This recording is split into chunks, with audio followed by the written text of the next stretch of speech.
할렐루야. 예수 그리스도 이름으로 하나님 말씀 증거하겠습니다. 우리 다 같이 사도행전 22장 말씀을 다 같이 찾도록 하겠습니다. 사도행전 22장 1절부터 21절까지의 말씀 가운데서 우리 먼저 5절부터 9절까지 말씀을 같이 읽도록 하겠습니다. 사도행전 22장 5절부터 9절까지 말씀을 우리 같이 한 목소리로 읽도록 하겠습니다. 5절 시작.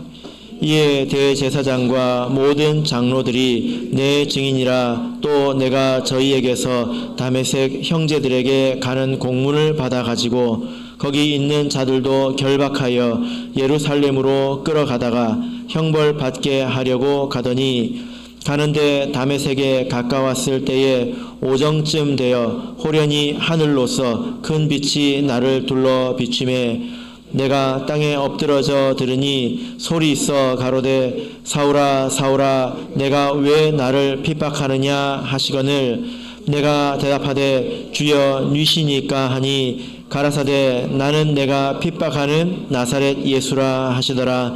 나와 함께 있는 사람들은 빛은 보면서도 나더러 말하시는 이의 소리는 듣지 못하더라. 아멘. 네, 오늘 이 시간은 박해자에서 이방인의 사도로라는 제목으로 하나님 말씀을 증거하겠습니다.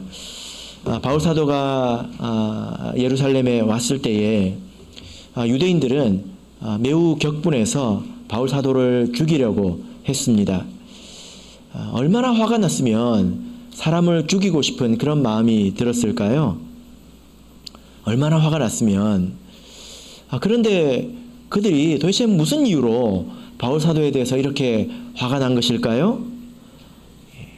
성경에서는 두 가지 이유를 이렇게 말씀을 하고 있습니다. 유대인들이 왜 바울 사도를 죽이려고 했는가? 얼마나 미워했길래 죽일 정도로 미워했는가? 21장 28절을 보시면 그 두 가지 이유를 말씀하고 있습니다. 몇 사람들이 유대인들을 충동질하는데요. 28절 보시면 외치되 이스라엘 사람들아 도우라. 이 사람은 각처에서 우리 백성과 율법과 이곳을 회방하여 모든 사람을 가르치는 그 자인데 또 헬라인을 데리고 성전에 들어가서 이 거룩한 곳을 더럽게 하였다 하니. 자, 28절에서 두 가지 이유를 말하고 있습니다. 유대인이 격분해서 바울 사도를 죽이려고 했던 이유는요.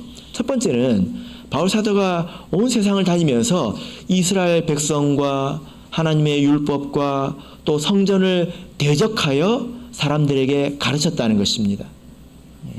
두 번째는 뭐냐면은 그것도 모자라서 이제 이스라엘에 있는 성전에 와서 헬라인을 데리고 성전을 들어갔다. 그래서 이 거룩한 곳을 더럽혔다. 지금 이렇게 말하고 있습니다. 이 내용들은 유대인들이 굉장히 예민한 그런 내용입니다. 이방인들이 성전에 들어가게 되면 유대인들이 그 사람을 죽입니다. 심지어는요 로마인조차도 죽입니다. 로마인이라도 이것을 로마도 허용을 했을 정도입니다. 성전에 들어갔을 때 어떤 사람이든지 죽여도 되도록 로마가 허용을 했을 정도입니다. 그러니까 이것은 그 이스라엘 사람들의 아주 예민한 부분이죠. 이 두 가지 이유입니다. 첫 번째가 무엇이었습니까? 이스라엘 백성과 율법과 성전을 회방하며 대적했다는 것입니다. 두 번째는 이방인을 데리고 성전에 들어갔다는 것입니다. 이것 때문에 너무 열받아가지고 바울 사도를 죽이려고 했습니다. 그런데 여러분, 이 두 가지가 다 오해입니다. 다 사실이 아닙니다. 참 어처구니 없지 않습니까? 바울 사도는 지금 그 드로비모라고 하는 그 이방인을 데리고 성전에 들어간 적이 없습니다. 그런데 그걸 밖에 있는 것을 보고 데리고 들어갔을 것이다 하고 쉽게 단정 지어버린 거예요. 어처구니 없지 않습니까?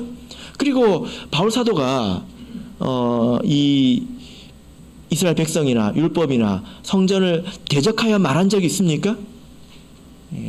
그는 그렇게 말한 적이 없습니다. 예수님께서 이렇게 말씀하셨죠. 내가 율법이나 선지자나 폐하러 온 줄로 생각지 말라. 폐하러 온 것이 아니요 완전케 하려 함이로다. 이렇게 말씀하지 않았습니까? 예수님께서 하도 이 사람들을 꾸짖으니까 저 사람들은 예수님은 율법을 반대하는 사람인가? 율법을 무시하는 사람인가? 사람들이 오해를 하니까 내 말은 그게 아니라 율법의 가르침이 무엇인지 정확하게 가르쳐 주려고 하는 것이다. 율법의 성취가 무엇인지 정확하게 가르쳐 주려고 하는 것이다. 예수님께서 그렇게 말씀하셨잖아요. 그래서 신약은 구약 성경을 무너뜨리고 대적하는 게 아니라 신약은 구약을 완성하는 것입니다. 그래서 바울 사도도 복음을 전했을 때 이 구약의 율법을 대적하고 구약은 쓸모없는 것이고 폐기 처분해야 되고 그런 식으로 가르쳤을까요? 그렇지 않습니다. 바울 사도는 결코 율법과 성전을 대적한 적이 없습니다. 그것의 참 의미가 무엇인지, 구약의 율법의 성취가 무엇인지 이걸 온전하게 가르쳐 준 것 뿐이지요. 그죠? 그러니까 이 두 가지 이유가 다 거짓이고 그리고 오해였다는 것입니다. 여러분, 바울 사도가 이렇게 오해로 인해서 매를 맞고 또 심지어 살해당할 그런 위기에 처했습니다. 살해당할 뻔했습니다. 우리 중에 아무도 이런 일을 겪어본 사람이 없죠. 그죠? 이런 일을 겪어보신 분은 아무도 없을 것입니다. 가장 유사하다라고 하면 실제로 때리는 것보다는 말로 때리는 경우가 좀 있을 수 있지 않겠습니까? 말로 때리고 맞고 혹은 억울하게 비난을 하는 경우 그 정도 해당이 될 수 있을 거라고 생각이 됩니다. 그런 일을 겪어보셨다면 어떤가요? 마음을 다스리기가 굉장히 힘들지요. 그런 일을 겪었을 때 마음이 굉장히 힘들다는 것입니다. 그런데 이 바울 사도는 너무나 극단적이지 않습니까? 조금 오해받는 것이 아니라 어느 정도 오해받는 것이 아니라 내가 그동안에 선하게 살아왔던 그 인생 모든 것을 부정당하고 이렇게 일방적으로 미움을 받는다면 그리고 혼자서 그 많은 사람들을 상대해야 된다면 그럼 이것은 얼마나 어려운 일입니까? 얼마나 고통스러운 일이냐는 거예요. 이게 바로 예수님께서 말씀하신 큰 환난입니다. 이전에도 없고 이후에도 없을 환난이 바로 이런 것을 말합니다. 마태복음 24장 9절을 보겠습니다. 마태복음 24장 9절입니다.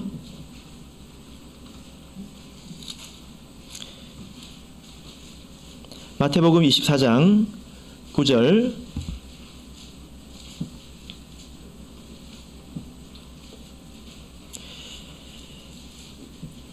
자, 읽겠습니다. 시작. 그때에 사람들이 너희를 환난에 넘겨주겠으며 너희를 죽이리니 너희가 내 이름을 위하여 모든 민족에게 미움을 받으리라. 여러분, 이 환난의 정체가 무엇입니까?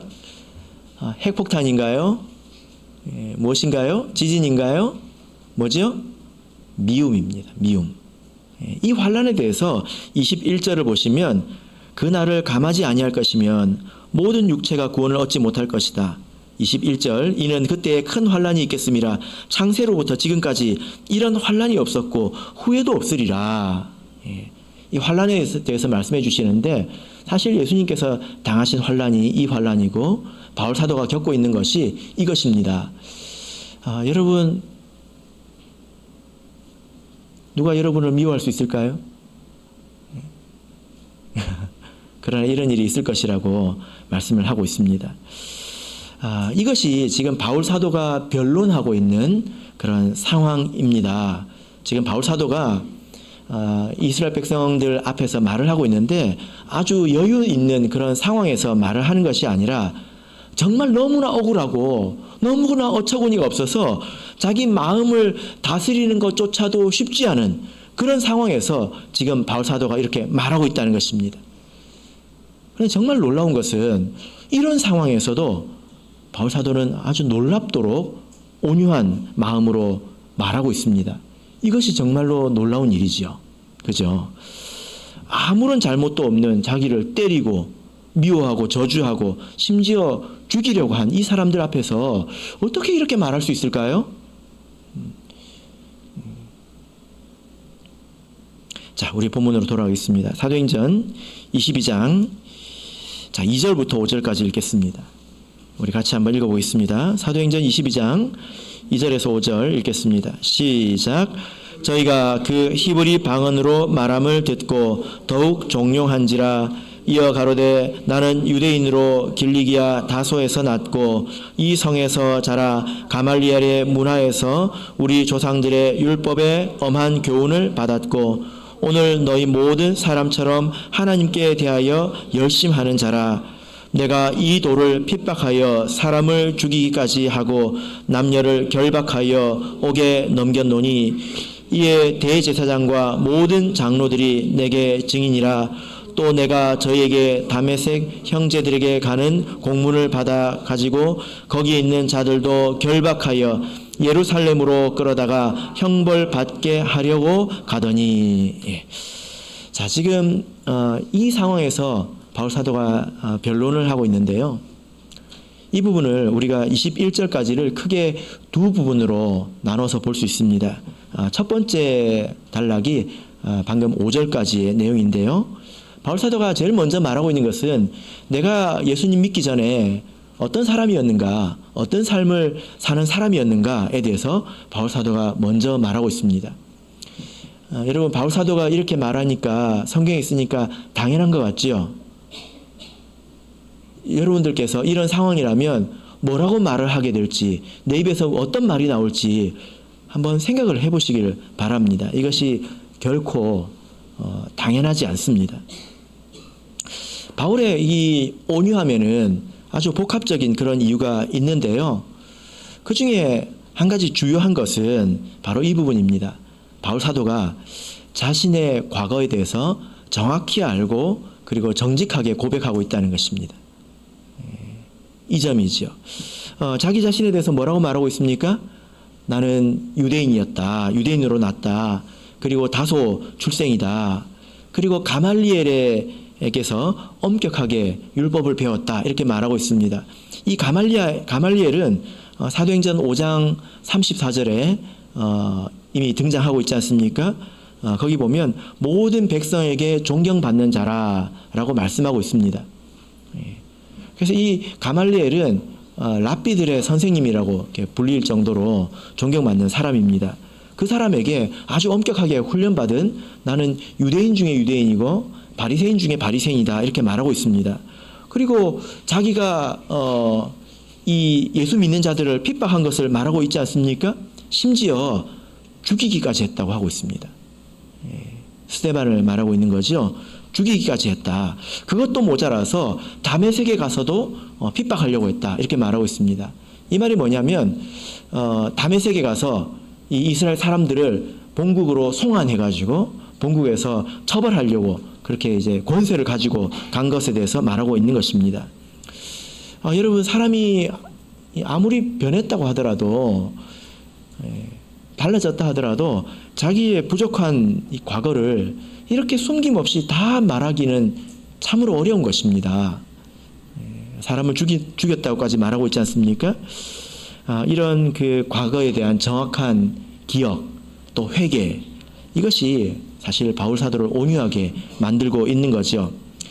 자기가 그런 사람이었기 때문에 저 사람들이 지금 나에게 왜 그러는지 너무나도 잘 알지 않겠습니까? 자기가 그런 삶을 살았기 때문에 그런 사람을 비난할 자격이 없는 것 아니겠습니까? 그래서 바울 사도가 온유할 수 있었던 것이죠. 여러분, 우리도 이래야 합니다. 내가 과거에 어떤 삶을 살았고 그리고 어떤 죄를 용서받았는지에 대해서 우리가 잊지 말아야 합니다. 잘 기억해야 합니다. 우리가 과거를 이렇게 돌아보면 얼굴을 들기 힘든 그런 일들이 사실 많이 있지 않습니까? 무지하고 또 연약하고 심지어 진리를 배반하기도 하고 욕심에 얽매였고 교만하고 교회를 떠나기까지 했고 더러운 것을 알면서도 죄에 얽매여서 지내지 않았습니까? 그런 일들이 과거에 다 있단 말이에요. 그래서 사실 한마디만 해도, 한 가지만 드러나도 교회 나오는 것이 상당히 힘들어질 일들을 우리가 하고 살았다는 말입니다. 우리가 누구를 비난할 그런 자격이 있습니까? 누구를 판단할 그런 자격이 있습니까? 없다는 것입니다. 우리도 기억하고 살아야 합니다. 우리가 바울 사도의 이런 말을 통해서 한 가지 또 교훈을 삼을 수 있는 부분은요, 우리가 양심적이어야 된다는 것입니다. 양심적으로 살아야 된다는 거예요. 바울 사도를 되게 나쁜 사람이라고 하지 않습니까? 그리스도인을 핍박했고 심지어 사람을 죽였지 않습니까? 여러분, 그래서 우리보다 더 악한 사람이었을까요? 믿기 전에 바울 사도가 우리보다 더 악한 사람이라고 말할 수 있을까요? 우리가 한번 생각해 보면요, 바울 사도는 적어도 양심적이지 않았습니까? 적어도 양심적이었다는 것입니다. 몰라서 그런 것이지 바울 사도는 알면서 외면하지는 않았습니다. 알면서. 그래서 바울 사도가 자기의 과거에 대해서 이야기할 때 그래도 말할 수 있었던 것은 그가 양심적으로 살았기 때문이지요. 그죠? 우리 사도행전 23장 1절을 보겠습니다. 23장 1절. 사도행전 23장 1절 읽어보겠습니다. 시작. 바울이 공회를 주목하여 가로되 여러분 형제들아, 오늘까지 내가 범사의 양심을 따라 하나님을 섬겼노라 하거늘. 바울 사도가 뭐라고 말하고 있습니까? 오늘까지, 내가 지금까지, 이것은 개종과 상관없이, 유대교에서 기독교로 개종한 것과 상관없이 항상 모든 일에 양심을 따라 하나님을 섬겼다, 이렇게 말하고 있습니다. 바울 사도가 비록 너무나 큰 죄를 지었지만, 그러나 우리보다 악하다고 말할 수 있을까요? 디모데전서 1장 13절을 보시면 바울 사도가 과거의 자신의 삶에 대해서 이렇게 말하고 있습니다. 내가 전에는 회방자요, 핍박자요, 포행자였으나 도리어 긍휼을 입은 것은 내가 믿지 아니할 때에 알지 못하고 행하였음이라. 뭐라고 말하고 있습니까? 내가 알지 못했기 때문에 그렇게 행했다, 내가 몰랐기 때문에 그렇게 행했다, 이렇게 말하고 있습니다. 간혹 불교에서 우리 신앙으로 개종을 하신 분도 계시고 또 다른 교단에서 회심하신 분들도 계신데요, 그런 삶이나 신앙이 헛된 삶이고 또 무의미한 신앙이지 않습니까? 그런데 그런 개종의 이야기가 부끄럽지 않은 것은 그래도 그들이 알지 못하고 행했기 때문입니다. 그렇기 때문에 지금은 은혜가 되는 것이죠. 우리가 양심을 속이고 양심을 버리고 알면서도 죄를 짓는 것은 나중에 바울 사도처럼 부끄러워서 이렇게 말할 수 있을까요? 말하기가 훨씬 더 부끄럽겠죠. 그죠? 그래서 이 바울 사도의 고백을 보면서 우리가 물론 사람이 양심적으로 사는 것이 전부는 아닙니다. 그런다고 해서 온전한 것은 아니지요. 그러나 적어도 양심적이어야 된다는 것입니다. 적어도. 우리 디모데전서 1장 19절을 보겠습니다. 디모데전서 1장 19절.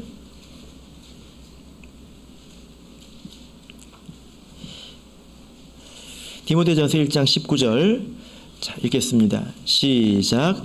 믿음과 착한 양심을 가지라. 어떤 이들이 이 양심을 버렸고 그 믿음에 관하여는 파선하였느니라. 이 양심이라고 하는 것은 하나님께서 우리 사람에게 본래 주신 그 선악을 구별하는 마음입니다. 본능입니다. 우리가 뜨거운 것을 만지면 뜨겁다고 느끼잖아요. 그죠? 하나님께서 우리에게 주신 그 몸의 기능이지 않습니까? 그래서 자기를 보호하게 하는 거잖아요. 그런 것처럼 하나님께서 우리 마음에 이 양심이라는 것을 주셨는데 이것은 선악을 구별하는 그런 마음입니다. 이것이 우리에게 주신 것이죠. 그런데 사람이 죄를 짓고 죄와 가까이 있으면 양심이 점점 마비가 돼서 그 기능을 상실해 버립니다. 뜨거운 것을 느끼지 못하는 사람이 있다고 한번 생각해 보세요. 실제로 있다고 하더라고요. 그 사람이 어떤 일을 당하겠습니까? 뜨거운 줄 모릅니다. 어떤 일을 겪겠습니까? 그걸로 인해서 상당히 해를 받겠지요. 손이 상할 것입니다. 또 몸이 상할 것입니다. 그래서 우리가 양심을 지킬 줄 알아야 합니다. 죄를 많이 지으면 양심이 점점 무뎌져 가지고 양심이 찔리지도 않아요. 말씀을 들어도 아프지도 않고요. 그래서 양심을 지켜야 합니다. 무엇이 우리를 위한 것일까요? 자기 자신에 대해서 변론하고 합리화하고 나는 그럴 수밖에 없었다라고 스스로 말해주는 것이 자기를 위하는 것일까요? 그렇지 않죠. 우리가 하나님의 인도하심 아래서 자기의 모습을 온전히 볼 수 있도록 항상 하나님께 기도하고 하나님의 은혜를 구하는 것이 정말 우리에게 필요합니다. 자기를 있는 그대로 보게 되는 것도 사실은 하나님의 큰 은혜이지요. 바울 사도가 이렇게 오해받고 미움받는 상황에서 이렇게 자기의 과거를 돌아보면서 그 사람들에게 온유한 마음으로 이야기를 하고 있는데 믿기 전에 자기 삶에 대해서 말하고 있습니다. 이것은 참 이렇게 낯선 것인데요. 왜냐하면 바울 사도는 그동안에 이런 식으로 말하지 않았습니다. 그동안에 바울 사도가 복음을 전하면서 이런 식으로 말하는 것을 성경에서 보신 적이 있으십니까? 바울 사도는 이렇게 말하지 않았죠? 그죠? 우리가 이것을 읽지 않았다면 그동안에 바울 사도의 말하는 방식을 우리가 봤을 때 우리는 사실 다른 기대를 했을 거예요. 자, 우리 사도행전 18장을 보겠습니다. 사도행전 18장 5절 6절을 보겠습니다. 사도행전 18장 5절 6절. 바울 사도는 보통 이 유대인들 앞에서 어떻게 말했을까요? 자, 사도행전 18장 5절 6절 읽겠습니다. 시작. 실라와 디모데가 마게도냐로서 내려오매 바울이 하나님의 말씀에 붙잡혀 유대인들에게 예수는 그리스도라 밝히 증거하니 저희가 대적하여 회방하거늘 바울이 옷을 떨어 가로되 너희 피가 너희 머리로 돌아갈 것이요 나는 깨끗하니라 이후에는 이방인에게로 가리라 하고. 바울 사도가 보통 어떻게 했습니까? 유대인들을 만나면 성경을 가지고 증거했습니다. 그죠? 성경을 가지고 예수 그리스도가 예수님께서 바로 메시아이다 이걸 증거했습니다. 18장 28절 보실까요? 18장 28절. 이것은 아볼로의 일인데요. 꼭 바울 사도처럼 하고 있죠? 18장 28절 읽겠습니다. 시작. 이는 성경으로서 예수는 그리스도라고 증거하여 공중 앞에서 유력하게 유대인의 말을 이김일러라. 여러분 바울 사도는 유대인들 머리 꼭대기에 있어요. 그래서 저 사람들이 뭘 잘못 믿고 있는지 그리고 성경을 어디를 오해하고 있는 것인지 무엇을 모르는지 무엇을 질문하면 대답할 수 없는지 아주 훤하게 알고 있습니다. 그 사람들 머릿속에 들어앉아 있는 거예요. 그래서 보통 바울 사도가 이렇게 복음을 전할 때 성경을 가지고 이 유대인들을 눌러버렸죠. 그리고 그렇게 그 복음을 증거할 때에 어떤 일이 일어났습니까? 기적이 일어났습니다. 이게 항상 패턴이었잖아요. 바울 사도가 복음을 증거하고 그리고 나서 하나님께서 기적으로 그 복음을 이제 확증해 주시고 이런 일들이 계속 반복됐단 말이에요. 그죠? 그런데 지금 바울 사도는 그렇게 하고 있지 않습니다. 신학적인 그런 지식, 성경 말씀을 가지고 이야기를 하는 게 아니라 개인적인 경험을 이야기하고 있습니다. 그리고 그 이후에는 기적이 없습니다. 지금 이렇게 바울 사도가 하고 있죠. 우리가 바울 사도가 하나님의 전신갑주를 가지라고 할 때 성령의 검을 가지라고 하지 않았습니까? 칼, 이게 공격용 무기지 않습니까? 성령의 검이 무엇입니까? 하나님의 말씀입니다. 입에서 나오는 하나님의 말씀이죠. 그래서 바울 사도가 지금 보면 칼을 휘두르고 있지 않다. 성령의 검을 휘두르고 있지 않다. 이렇게 볼 수가 있습니다. 왜 이렇게 바울 사도가 이야기했는지 우리가 조금 더 기도하고 생각해 봐야 될 것 같습니다. 그런데 이때는 이렇게 말을 해야 되는 거겠죠. 그죠? 공격은 최선의 방어이다. 뭐 이런 말이 있지 않습니까? 바울 사도가 이 자리에서 너희들이 지금 나보고 뭐 성령을 회방한다고? 성경을 뭐 율법을 뭐 회방한다고? 너희들이 성경을 제대로 읽고 있냐? 너희들이 내 말에 한번 답해봐. 하고 바울 사도가 쫙 풀었다면 그렇게 말할 수도 있지 않습니까? 근데 바울은 지금 그렇게 이야기하고 있지 않아요. 개인적인 경험을 이야기하고 있습니다. 그래서 아까 우리 예배 시작할 때 읽었죠? 다메섹에서 예수님을 만난 이야기를 하고 있지 않습니까? 여러분 우리가 이렇게 두 가지 말을 할 수 있어야 합니다. 바울처럼 우리가 믿고 있는 것이 있잖아요. 내가 믿고 있는 것이 있지 않습니까? 그것이 옳다라는 것을 이 성경을 가지고 말할 수 있어야 합니다. 이것은 성령의 검을 가지고 휘두르는 것이죠. 그렇게 말할 수 있어야 합니다. 그러나 이것이 전부가 아니죠. 우리가 그 다음에 말할 수 있어야 되는 것은요. 내가 어떻게 이 믿음에 이르게 되었는지, 어떤 하나님의 인도하심으로 이 믿음에 이르게 되었는지 거기에 대해서 우리가 말할 수 있어야 합니다. 이게 무슨 말일까요? 자, 바울 사도가 지금 말하고 있는 부분을 크게 두 단락으로 나눌 수 있다고 말씀드렸는데, 첫 번째는 바울 사도가 믿기 전에 어떤 삶을 살았는지에 대해서 말했다고 했죠. 두 번째는요, 그렇게 유대인을 핍박하고 유대인 중에 유대인이었던 이 바울 사도가 어떻게 지금 이 믿음에 이르게 되었는지 하나님의 부르심에 대해서 이야기하고 있습니다. 바울 사도가 이야기하는 거를 우리도 내 입장에서 말할 수 있어야 돼요. 그래서 바울 사도가 어떻게 말하는지를 보고 나는 뭐라고 말을 해야 될지 여러분 한번 생각해 보시길 바랍니다. 자, 6절부터 21절까지인데요. 먼저 6절부터 11절을 보시면 사도행전 22장 6절부터 11절을 보시면 다메섹 도상에서 예수님을 만난 이야기를 말하고 있습니다. 그래서 눈이 먼 채로 다메섹으로 들어갔죠. 그 다음에 12절부터 16절을 보면 아나니아라고 하는 제자를 통해서 다시 보게 되고 그를 통해서 사명을 받게 되고 또 세례를 받은 이야기가 나옵니다. 그리고 17절부터 21절은 예루살렘에서 이제 다소로 떠날 때에 주님께서 환상으로 사명을 주신 그런 이야기를 하고 있습니다. 지금 이 이야기들의 핵심이 무엇입니까? 지금 바울 사도가 무슨 말을 하고 있죠? 내가 이 믿음에 이른 것은, 내가 이 길을 걷고 있는 것은 내가 선택한 게 아니라고 지금 말하고 있는 것입니다. 내가 선택하는 것이 아니라 하나님께서 거절할 수 없는 부르심으로 나를 불렀기 때문에 내가 지금 여기 있는 것이다.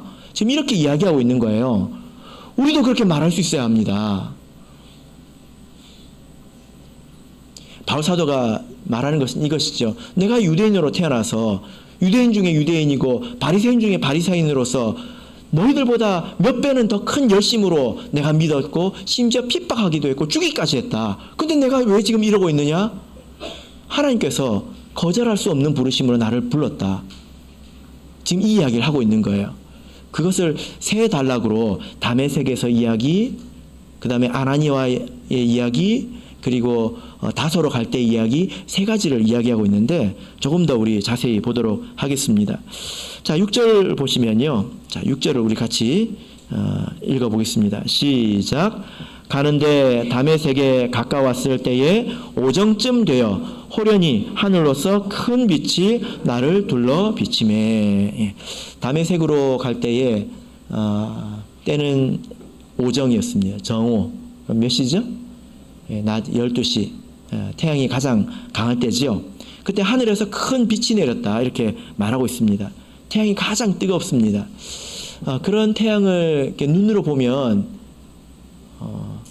우리가 시력에 상당히 손상을 입지 않습니까? 근데 그 빛보다 훨씬 더 밝은 빛이 자기에게 내려왔다는 것입니다. 그래서 땅에 엎드려졌다는 거예요. 그리고 주님께서 바울 사도에게 말했다는 것입니다. 뭐라고 말했습니까? 7절을 보시면 사울아 사울아 내가 왜 나를 핍박하느냐 주님께서 말씀하셨다는 거예요. 그리고 주여 니시니까 하니까 뭐라고 대답하셨습니까? 나는 네가 핍박하는 나사렛 예수다 이렇게 말씀을 했습니다. 그러니까 바울 사도가 하는 말은 뭐냐면 내가 지금 뭘 추구하려고 무슨 대장이 돼보려고 뭘 잘해보려고 능동적으로 뭘 하려고 하는 것이 아니라는 것입니다. 이것들은 다 수동적으로 된 일이지 않습니까? 자기는 핍박하려고 하고 있는데 하늘에서 빛이 내려서 자기 눈이 멀어버렸고 땅에 엎드려졌다는 거예요. 그리고 음성을 들었다는 것입니다. 바울 사도가 여기에 일이라도 노력을 한 바가 있습니까? 전혀 없지요. 이건 내가 한 일이 아니라는 거예요. 내가 지금 여기 있는 것은 내가 한 일이 아니라는 것입니다. 바울 사도의 눈이 멀어서 다메섹으로 아마 부축을 받고 이제 갔을 텐데 거기에 증인들이 다 있지 않습니까? 다 확인해 볼 수 있는 일이에요. 같이 간 일행들이 다 확인해 줄 수 있다는 것입니다. 그리고 이제 다메섹에 갔을 때에 아나니아라 하는 제자 그리스도인을 만나게 됩니다. 그리고 이 사람을 통해서 바울 사도가 눈을 뜨게 되죠. 가장 괴로웠을 사람이 바울 사도이지 않습니까? 자기가 그동안에 믿어왔던 것을 완전히 부정해야 되는 상황이 된 거지 않습니까? 눈을 감았고 눈을 다시 떴고 빛을 보았고 예수님의 음성을 들었습니다. 그를 주님이라고 불렀습니다. 자기가 주님이라고 불렀는데 그분이 스스로 예수라고 했습니다. 아나니아가 무슨 말을 하냐면요. 14절 15절을 보겠습니다. 14절 15절 읽겠습니다. 시작. 그가 또 가로되 우리 조상들의 하나님이 너를 택하여 너로 하여금 자기 뜻을 알게 하시며 저 의인을 보게 하시고 그 입에서 나오는 음성을 듣게 하셨으니. 자, 여러분 바울 사도가 무엇을 보았습니까? 아까 무엇을 보았죠? 빛을 보았습니다. 근데 여기서 아나니아는 무엇을 보았다고 말하고 있습니까? 저 의인은 누구를 말하죠? 예수님을 말합니다. 네가 예수님을 보았다. 그리고 예수님의 음성을 들었다. 아나니아는 마치 그 자리에 있었던 것처럼 다 알고 말하고 있지요. 사실은 예수님께서 아나니아에게 이미 다 알려주셨습니다. 그래서 아나니아가 하는 말이 뭐냐면 네가 예수님을 보고 예수님을 들었다. 예수님의 음성을 들었다. 이렇게 말하고 있습니다. 왜 이런 말을 할까요? 보고 듣는 것이 증인의 기본 조건입니다. 증인은 보고 들은 것을 말하는 사람이지 자기 생각을 말하는 사람이 아니잖아요. 증인이 법정에 가서 증언하십시오. 예, 증언하겠습니다. 저는 제가 잘못했다고 생각합니다. 여러분 이게 증언입니까? 증언은 생각을 말하는 게 아니라 본 것, 들은 걸 그대로 말하는 사람이지 않습니까? 하나님께서 바울 사도를 증인으로 삼기 위해서 보여주시고 들려주신 것입니다. 이것은 예수님께서 부활하신 후에 제자들에게 힘써 보이시고 그의 음성을 힘써 들려주신 것과 마찬가지 이유이죠. 성령을 받은 것도 사실 이 증인과 관계가 있습니다. 그래서 보고 듣는 이것을 너에게 부어주셨느니라 이렇게 말씀을 하고 있지요. 그래서 아나니아를 통해서 바울 사도는 사명을 받습니다. 예수님의 사명에 대해서 전달받습니다. 그래서 이 바울 사도가 다메섹에서 눈을 뜬 후에 즉시로 복음을 전하지 않습니까? 그리고 다메섹에서 쫓겨나지. 그리고 어디로 갑니까? 사도행전 9장에 보면 나옵니다. 그리고 바로 예루살렘으로 가지요. 예루살렘에 가서 열심히 복음을 전합니다. 그 결과가 어떻게 됩니까? 너무 소란을 많이 일으켜가지고 형제들이 감당할 수 없어요. 우리 교회에 어떤 한 사람이 전도를 하는데 우리 모든 성도들이 감당할 수 없을 정도로 전도를 한다고 한번 생각해 보십시오. 동네방네 다 들쑤시고 다니면서. 그래가지고 교회가 바울 사도를 다소로 보내버립니다. 데리고 가서 배 타고 그냥 보내버립니다. 근데 그때에 이제 아직 드러나지 않은 일에 대해서 이야기하고 있는데, 사실 바울 사도가 그렇게 예루살렘에서 다소로 갈 때에 예수님께서 그에게 음성을 들려주신 것에 대해서 또 말하고 있습니다. 22장 18절 보겠습니다. 22장 18절 읽겠습니다. 시작. 봄에 주께서 내게 말씀하시되 속히 예루살렘에서 나가라. 저희는 내가 내게 대하여 증거하는 말을 듣지 아니하리라 하시거늘. 예수님께서 너 가라. 이 사람들이 듣지 않을 것이다. 그래서 갔다는 것입니다. 그리고 21절 읽겠습니다. 시작. 나더러 또 이르시되 떠나가라. 내가 너를 멀리 이방인에게로 보내리라 하셨느니라. 예수님께서 이렇게 말씀하셨다는 것입니다. 자, 여러분, 바울 사도가 지금 성경을 가지고 너희들 이 말씀 어떻게 생각하냐, 이 말씀 어떻게 믿느냐, 이렇게 이야기 안 하고 있죠. 자기 삶에 대해서, 자기 신앙에 대해서 꼭 간증처럼 이야기하고 있단 말이에요. 이 말의 핵심이 무엇입니까? 하나님께서 나를 여기로 인도하셨다. 하나님께서 나를 변화시키셨다. 나보고 어떻게 하라는 말이냐? 이거지요. 여러분, 우리도 이 말을 할 수 있어야 합니다. 신앙생활을 우리가 했다면 이 말을 할 수 있어야 합니다. 우리가 바울 사도처럼 아주 특별한 체험을 하지 못할 수는 있어요. 바울 사도는 그만한 일을 해야 되기 때문에 하나님께서 그만한 은혜를 주신 것이겠지요. 그죠? 우리가 바울 사도와 같은 그런 아주 특별한 체험을 하지 못한다 하더라도 내 신앙이 하나님으로 말미암아 형성되었다. 내가 지금 여기까지 하나님으로 말미암아 이르렀다라고 하는 내적인 확신은 있어야 합니다. 그리고 그것을 간증할 수 있어야 합니다.